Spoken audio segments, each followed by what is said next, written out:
Hello students, this is Shweta Roy. This video is for chapter 3, part 2, Civics, Government.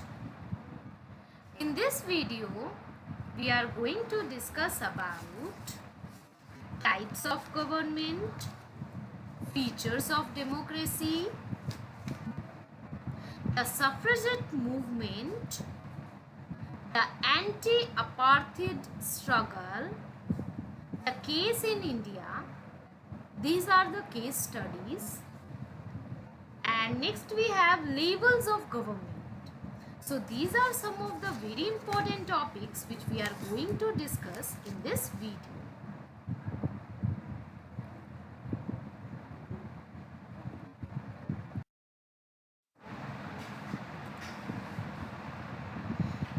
As we have already discussed in our previous video,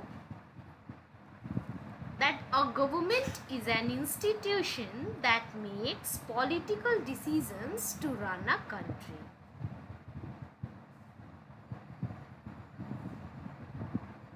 It actually refers to the group of people who are responsible for controlling a country or a state.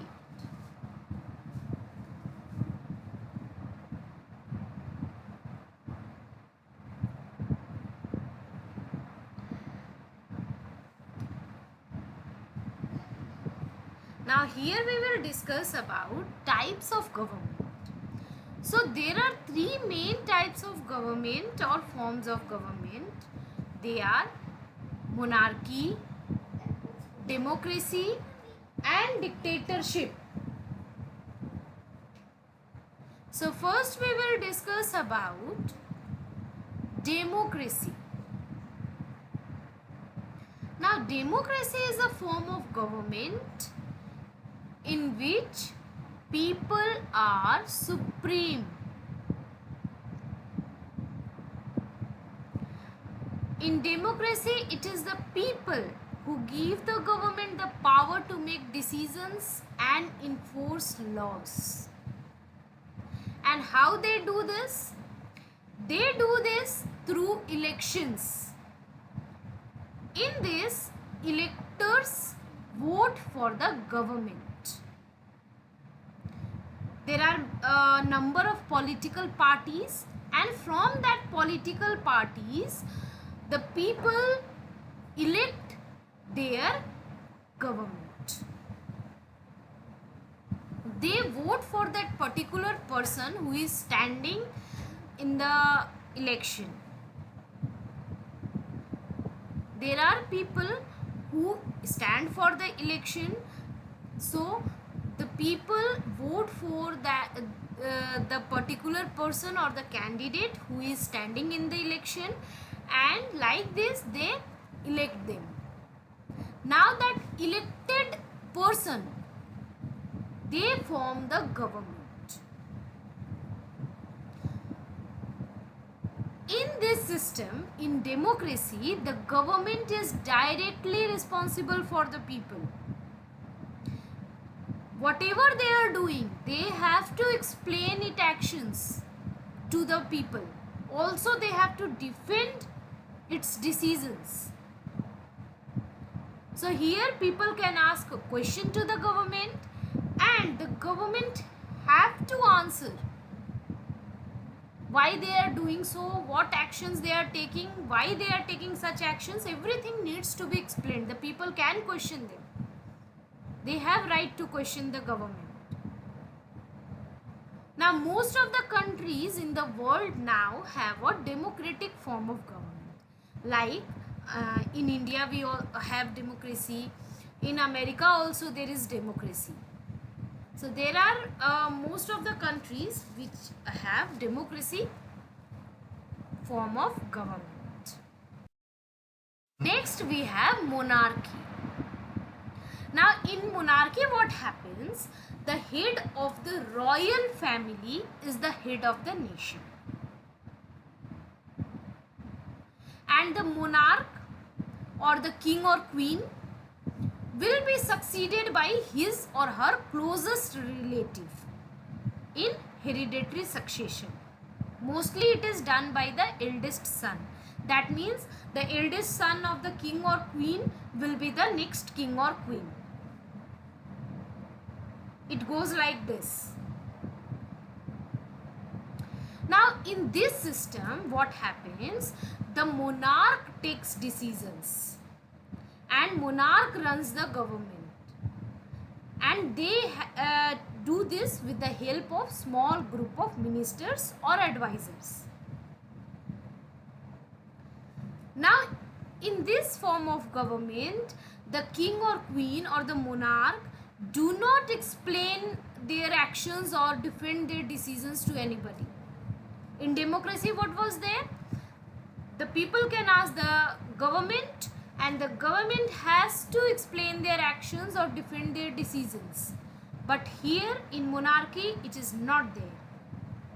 The king or queen do not have to explain their actions or defend the decisions. Whatever decision they have taken, the people has to follow that. Now Morocco, Saudi Arabia, Jordan, they have monarchical form of government.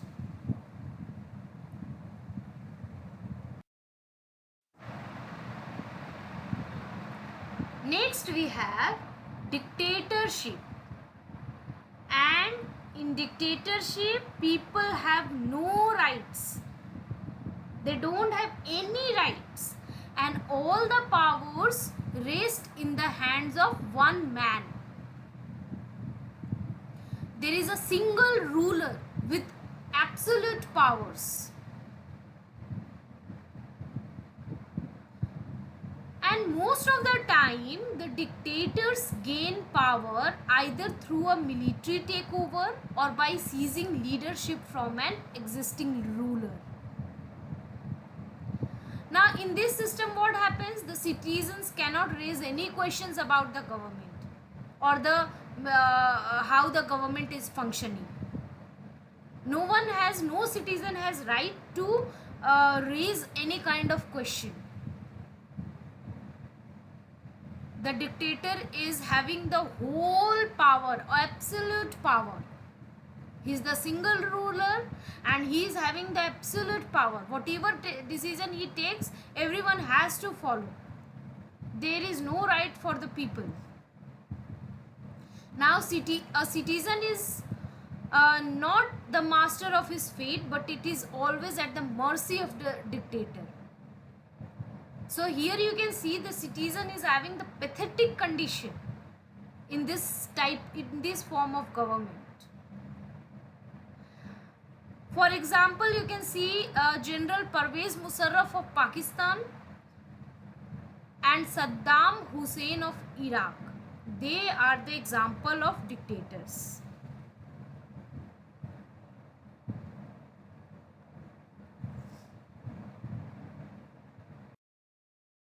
Next we will discuss about features of democracy. We will discuss here the main features of democracy. So first is rule by the people. Democracy is actually the rule by the people. In this form of government, the people are supreme. And the basic idea for democracy is that people rule themselves by participating in the making of these rules. And how they do this? They have the power to elect their rulers or leaders. Now they elect their rulers and leaders, and those rulers or leaders will take decision on the behalf of the people. Right? Now here people are not directly participating in the decision making, but indirectly they are participating in the decision making process of the country. How? The leaders whom the people have been elected, the people have elected the leaders, and those leaders will take decision on behalf of the people. If they are not taking decision according to the interest of the people, the people have right to uh, select or elect another leader in next election. If the leader is not taking decision as per them, the people, what people will do, they will not elect that leader next time. They can elect some other leader. And like this, there is a pressure on leaders that if we are not working, not taking decision according to the people's interest, they may throw us out of the government. Next time they won't elect us, they will not give vote for us. This kind of pressure is there on the leader, and like this they have to work according to the people. So here you can see democracy is actually ruled by the people. Next is representative democracy.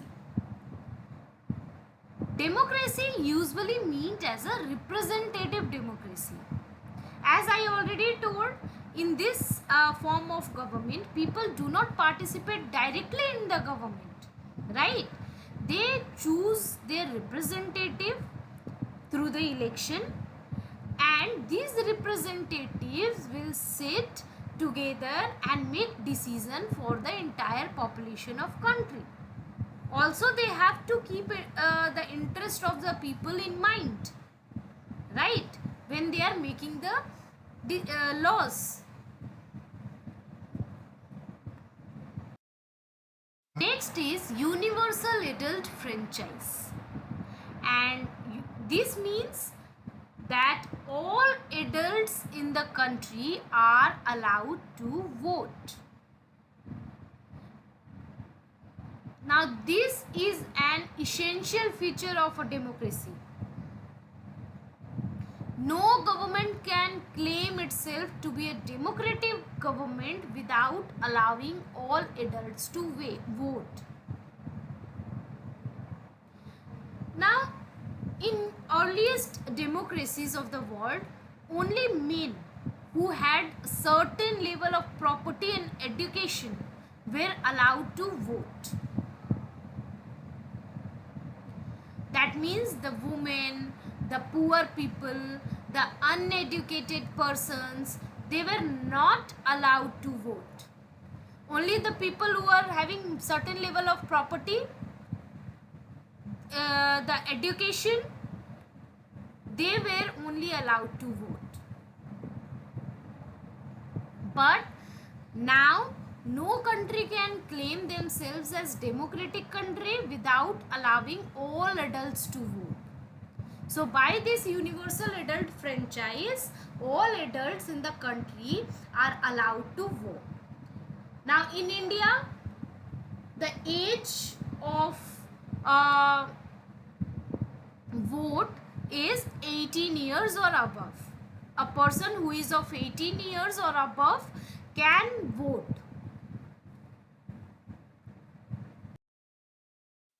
Now here we have a case study, the suffragette movement, and this is women's suffrage movement or the suffragette movement. What does this means? This actually referred to the women's struggle to vote, especially in the entire Europe and USA.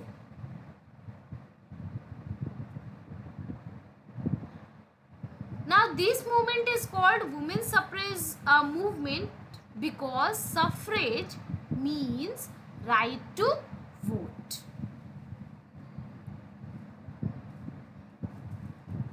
Now as we already discussed that women and the poor were not given the right to vote.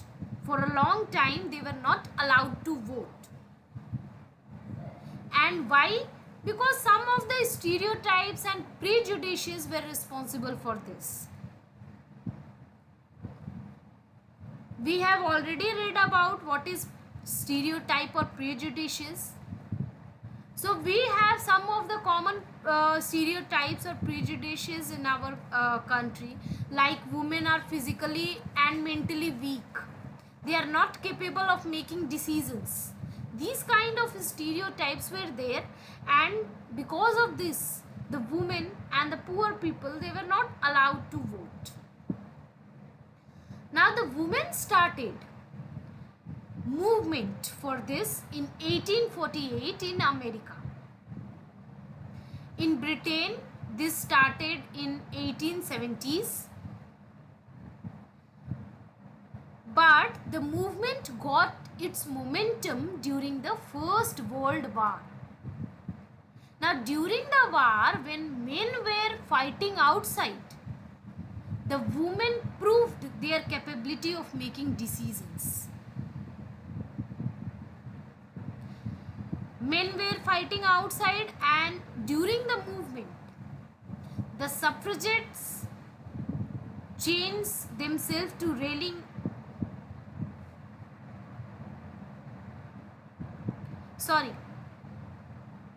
During the movement, the suffragettes changed themselves to railing in public places. Many of them were imprisoned and went on hunger strikes.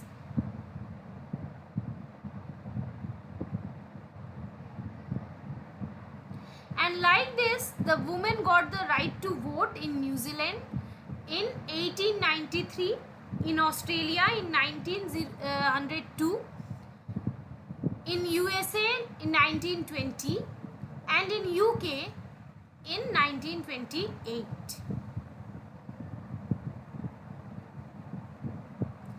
But in India,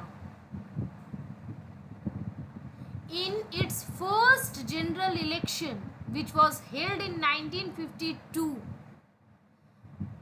the election of the India of 1952 was based on the principle of universal adult franchise. From very starting only, India has given a right to vote to women also. So this was the suffragette movement, and in this, women proved themselves their capability that they can make decisions, and like this they got the right to vote. Next case study which we have is the anti-apartheid struggle, and this refers to the struggle against racial segregation in South Africa. Apartheid means separation on the basis of race. In South Africa, people were divided into white and black as per the color of their skin. So, as per the color of their skin, they were divided into white, black, Indian and colored races. Now, blacks were the native people and white came from the outside to settle there. Indians also came here as laborers and traders, and there were some apartheid law. According to that law, blacks were separated from the whites and they were not given the right to vote. The blacks were not given the right to vote. There was no intermixing among races. Separate public facilities and different educational standards were there for the different people. There were separate hospitals, separate ambulances, separate trains, buses. Even bus stops were different for black and white people. Now the best land in the country was reserved for the whites, and non-whites had to live on the worst available land. So you can see the whites were getting the privilege. The blacks and colored people were forced to learn the Afrikaans language in this school. Afrikaans was a language which they need to learn, and this was the language that's spoken by the whites. So they have to learn the language which was spoken by the whites. Now the struggle started for this, and it started in 1970s. Now people all over the world began to demand that this practice should end. the African National Congress under the leadership of Nelson Mandela. The struggle against apartheid started. It became prominent. Now, ultimately in 1991, President F.W. de Klerk abolished apartheid laws by changing the constitution. Now in 1994, South Africa became a democratic country. Now elections were held in that year, and the Nelson Mandela became the first black president of South Africa.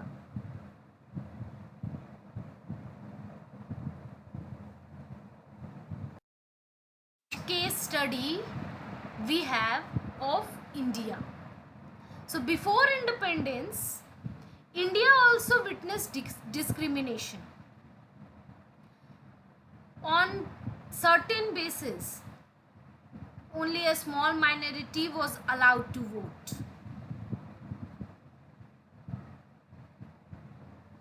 But our great political leaders like Gandhi ji strongly opposed it, and that kind of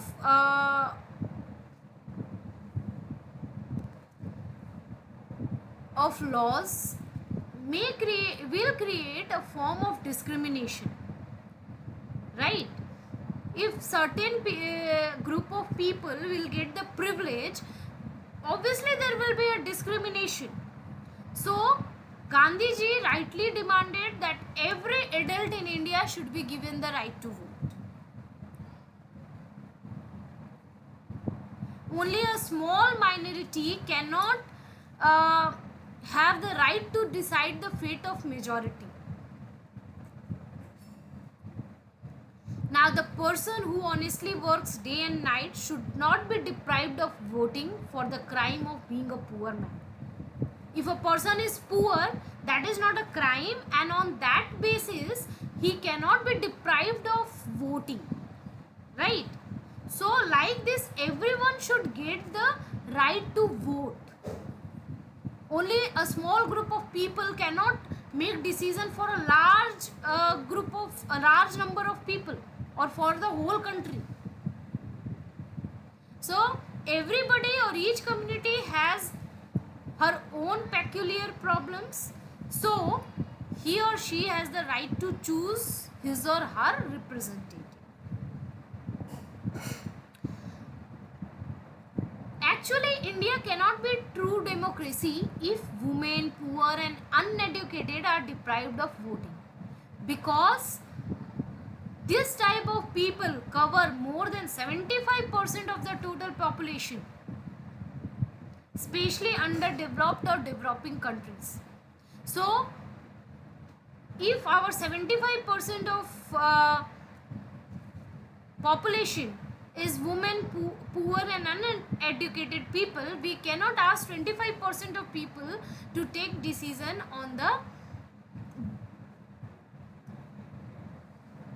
on behalf of the whole country.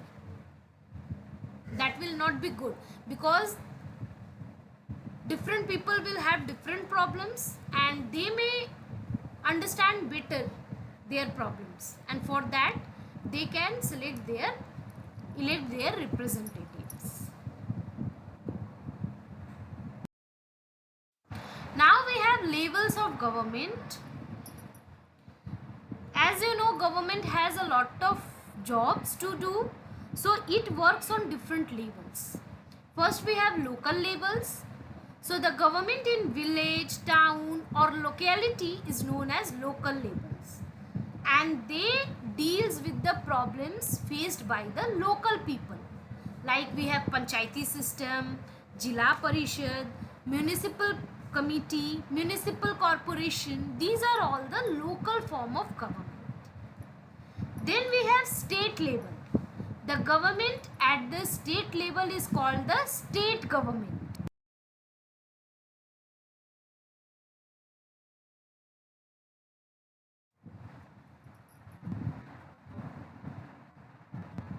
So the government at the state level is called the state government, and they deals with the issues related to an entire state.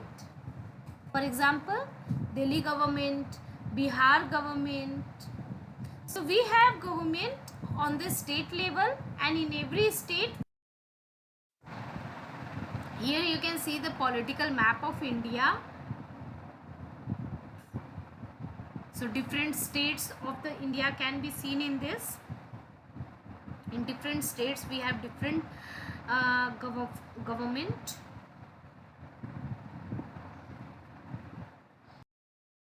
Now we have national level. So the government at national level is known as the national government or the central government. It is also called union government. Now it deals with the issues related to the entire country. For example, Indian government. So you can see we have three level of government: national level, state level, and then local level. And this, if a country is having more than one form of government, one level of government, that is called federalism. So our country is having federal form of government. In this we have many levels of government. Government is working on more than one level.